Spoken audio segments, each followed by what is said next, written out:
Anna Aba Sufyan, dalam kitab Al-Isti'ab. Anna Aba Sufyan, Abu Sufyan, Anda tahu siapa Abu Sufyan? Abu Sufyan itu bapaknya Muawiyah bin Abi Sufyan, suami dari Hindun yang mencabik-cabik dada Hamzah. Dia yang memusuhi Rasulullah Shallallahu Alaihi Wasallam sepanjang hidupnya dan memimpin pasukan-pasukan perang untuk melawan Nabi. Dia yang memimpin pemboikotan Bani Hashim sehingga mereka terasing di sebuah lembah selama beberapa bulan. Pada akhirnya dia masuk Islam setelah terdesak dan tidak memiliki kekuatan lagi. Dan dia ikut hijrah ke Madinah juga. Karena setiap orang yang masuk Islam waktu itu ingin memperoleh pahala hijrah. Abu Sufyan pun hijrah juga ke Madinah. Saya tidak tahu apakah karena ingin mendapat pahala atau hanya karena kalah perang aja. Tapi kita tidak boleh suudon kepada sahabat Nabi. Abu Sufyan satu hari datang ke tengah-tengah Salman, Suhaib, dan Bilal yang sedang berkumpul. Salman, Suhaib, dan Bilal semuanya bukan orang Arab. Suhaib disebut Suhaib Ar-Rumi. Sebetulnya mungkin Rumi di situ bukan orang Roma sih, tapi orang semacam orang Turki dari Asia Tengah. Salman itu Salman Al-Farisi. Itu orang dari Persia.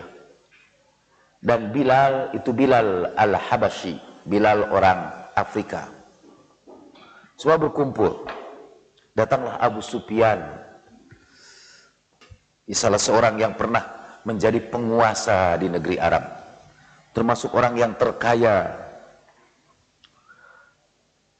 Ketika Abu Sufyan lewat, karena dia selalu memusuhi Islam sepanjang hidupnya, dan memasuki Islam itu karena terpaksa. Ketika Abu Sufyan lewat, mereka ini Salman, Suhaib, dan Bilal menengok Abu Sufyan dan berkata, ma akhadat suyufullah min unuki aduwillahi ma akhadaha. Sebenarnya tidak menyebut Abu Sufyan sih. Sayang sekali bahwa pedang-pedang Allah belum jatuh di leher musuh-musuh Allah pada tempatnya yang sebenarnya. Tidak diceritakan dalam hadis ini Abu Sufyan tersinggung karena itu dianggap menyindir dia. Yang tersinggung malah Abu Bakar. Abu Bakar berkata, ataquluna hadza li syaikhi Quraisyin wa sayyidihim.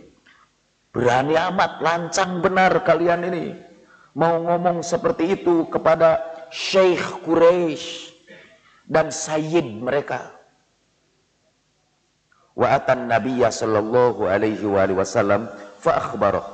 Lalu Abu Bakar tersinggung, lapor kepada Nabi bahwa ini Salman, Suhaib, Bilal menyindir Abu Sufyan dengan mengatakan, sayang sekali pedang Allah belum jatuh ke leher musuh-musuhnya pada tempat yang sebenarnya. Apa kata Rasulullah? Ya Abu Bakrin, la'allaka aghdabtahu. Hei Abu Bakar, kayaknya, itu kalau Rasulullah pakai bahasa Indonesia modern. Ya Abu Bakar, la'allaka aghdabtahum. Kayaknya kamu tersinggung dengan mereka. Kayaknya kamu marah sama mereka. Kasih peringatan sama Abu Bakar. Ya Abu Bakar, la'allaka aghdabtahum. Hei Abu Bakar, kayaknya kamu membuat mereka juga marah. Karena ucapan kamu itu kamu membuat mereka marah. Ya Abu Bakrin, la'allaka aghdabtahum. La in kunta aghdabtahum, sekiranya kamu bikin mereka marah, laqad aghdabta rabbaka jalla wa ala. Kalau kamu membuat Salman, Bilal, dan Suhaib marah, kata Rasulullah kepada Abu Bakar, kamu membuat Allah subhanahu wa ta'ala juga marah kepada kamu. Abu Bakar takut juga dimurkai Allah. Abu Bakar datang menemui Salman dan kawan-kawannya. Ya ikhwata aghdabtukum, Duhai saudara-saudaraku, apakah aku bikin kalian marah? Apakah aku menyinggung kalian? Qalu, mereka berkata, la ya Abu Bakrin, yaghfirillahu lak. Tidak wahai Abu Bakar, mudah-mudahan Allah mengampuni kamu. Di situ kita lihat Rasulullah mengistimewakan Salman Al-Farisi dan kawan-kawannya di atas Abu Bakar. Malah memberi peringatan kepada Abu Bakar supaya tidak membuat mereka itu marah. Karena kalau mereka marah, maka akan marahlah Allah Subhanahu wa ta'ala. Dalam hadis berikutnya diriwayatkan dalam kitab Ansabul Ashraf juz ke-1 halaman 488. Salman yab'atsu ummatan. Salman yub'atsu ummatan laqad ashba'a minal ilm. Salman dibangkitkan sebagai satu umat dan dia sudah menghirup ilmu dengan sangat kenyang. Dia sudah mengenyangkan dirinya dengan ilmu. Kita sudah menceritakan bahwa Salman menguasai ilmu awalin dan ilmu akhirin. Hadis berikutnya kutip dari kitab Safwatul Safwah juz ke-1 halaman 534. Qala Rasulullah sallallahu alaihi wa alihi as-sabaq arba'ah. Para perintis itu ada 4. Para perintis itu, para pendahulu itu ada 4. Ana sabiqul Arab, aku adalah perintis kebenaran dari kalangan orang-orang Arab. Wa Suhaib sabiqur Rum, wa Salman sabiqu Faris, wa Bilal sabiqul Habasyah. Aku adalah pelopor dari bangsa Arab, Suhaib pelopor dari bangsa Rum, Salman pelopor dari bangsa Persia, dan Bilal pelopor dari bangsa Afrika. Hadis seperti itu juga bisa dibaca di dalam kitab At-Tabaqatul Kubra juz ke-7 halaman 318. Itu kitab tentang tokoh-tokoh tasawuf sepanjang sejarah. At-Tabaqat Al-Kubra. Di situ Rasulullah bersabda, Salman sabiqu Faris. Salman adalah pelopor bangsa Persia. Hadis berikutnya diambil dari Mustadrak Al-Hakim, Mustadrak Al-Sahihain dari Al-Hakim. Rasulullah sallallahu alaihi wa alihi bersabda, "Ishtaqatil jannatu ila thalatha." Surga merindukan 3 orang. Aliyun wa Ammarun wa Salman. Ali, Ammar dan Salman.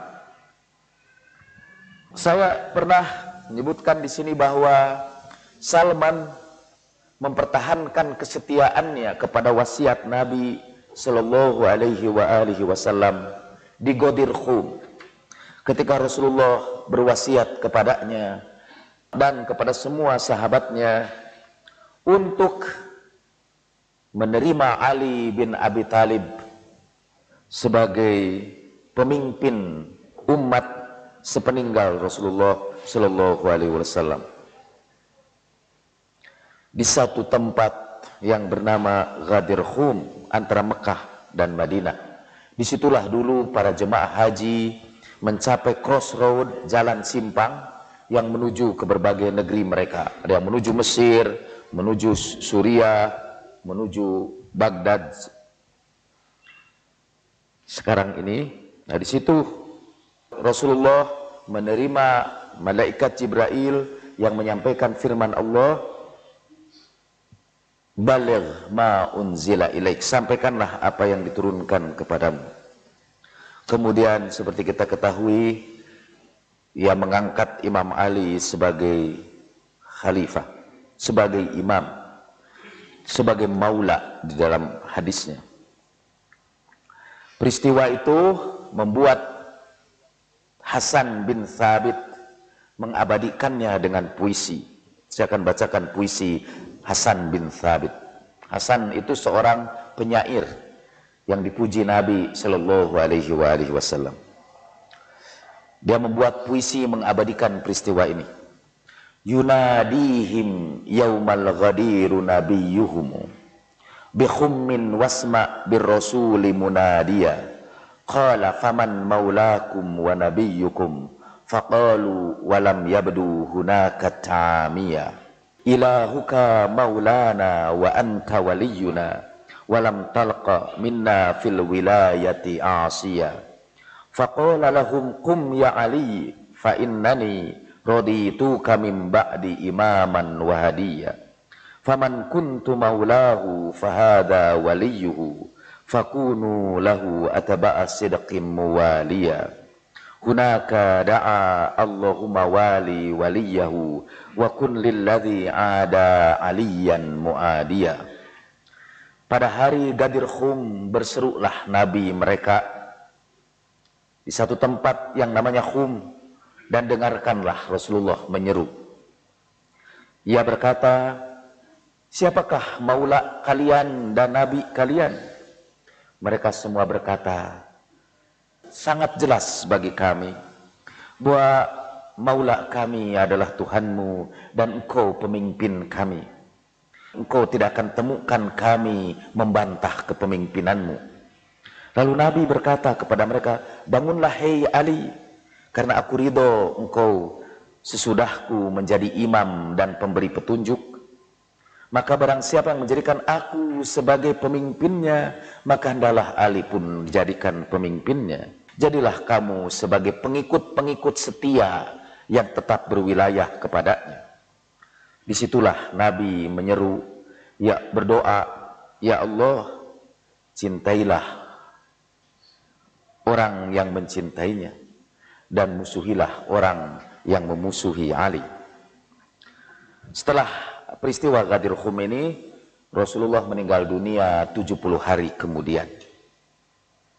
Dan segera setelah Rasulullah 70 hari sesudah peristiwa Ghadir Khum, para sahabat membaiat selain Imam Ali karamallahu wajhah. Mereka membaiat sahabat yang lain.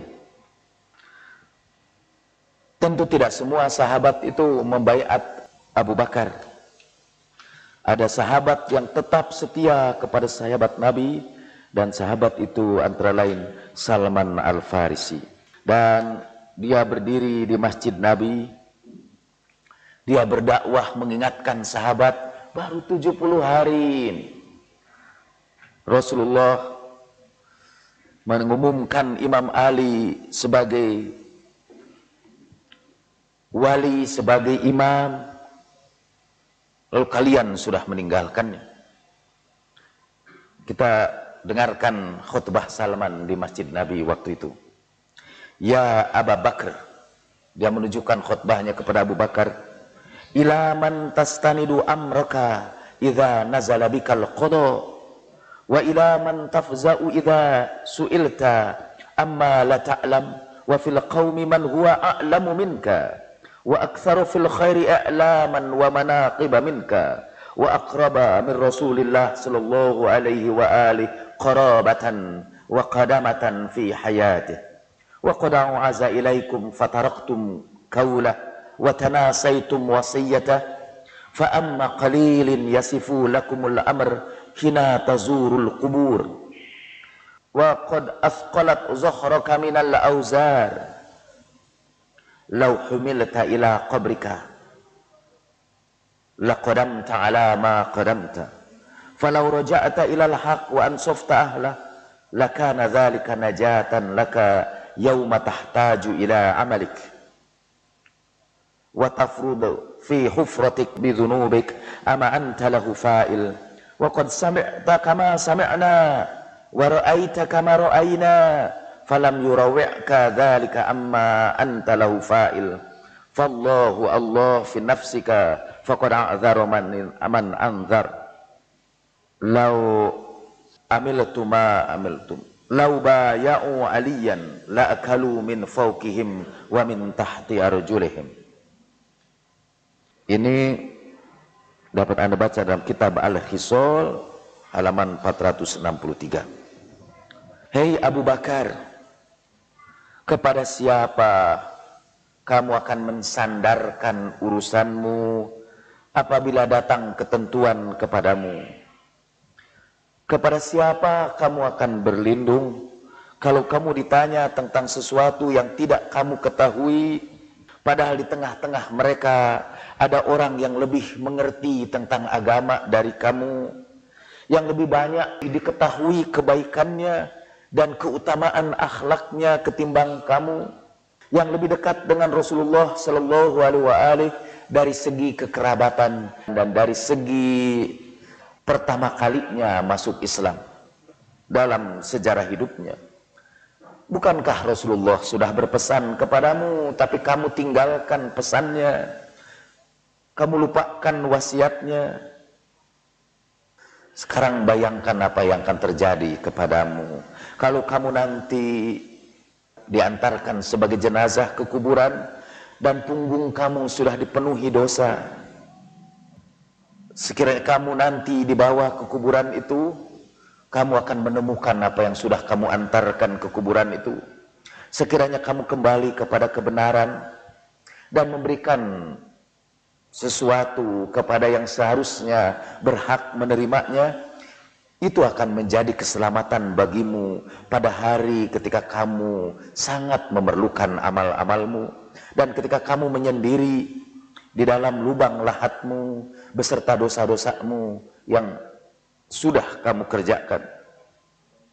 Engkau sudah mendengarkan apa yang kami dengar, engkau sudah melihat apa yang kami lihat. Mengapa itu tidak membuat kamu takut dari apa yang kamu lakukan sekarang ini? Fallahu Allah, Allah jagalah dirimu baik-baik. Aku sekedar menyampaikan peringatan kepadamu. Salman juga berkata, sekiranya kalian membaiat Ali, mereka akan memperoleh kemakmuran dan rezeki akan datang dari atas kepala mereka dan dari bawah kaki mereka. Nah, di antara khutbah Salman juga, ala ayyuhan nas isma'u anni hadithi thumma aqiluhu anni. Wahai manusia, dengarkan pembicaraanku dan fikirkanlah baik-baik. Sungguh aku telah memperoleh ilmu yang banyak. Sekiranya aku menyampaikan kepada kalian semua yang aku ketahui tentang kemuliaan Imam Ali, pastilah sebagian dari kalian akan berkata, huwa majnun. Ini Salman itu gila. Mungkin sebagian lain akan berkata, ya Allah, mudah-mudahan Allah mengampuni pembunuh Salman. Ala, ketahuilah, kalian sebentar lagi akan memperoleh kemakmuran, tapi setelah itu berbagai bencana.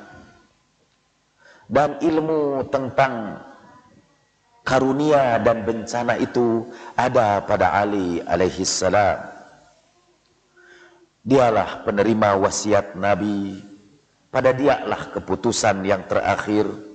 Dialah sumber utama dari segala kemuliaan, yang mengikuti minhaj Harun bin Imran bin Musa ketika berkata Rasulullah Sallallahu Alaihi Wasallam kepadanya, anta wasiyyi fi ahli baiti wa khalifati fi ummati wa anta minni bimanzilati Harun min Musa.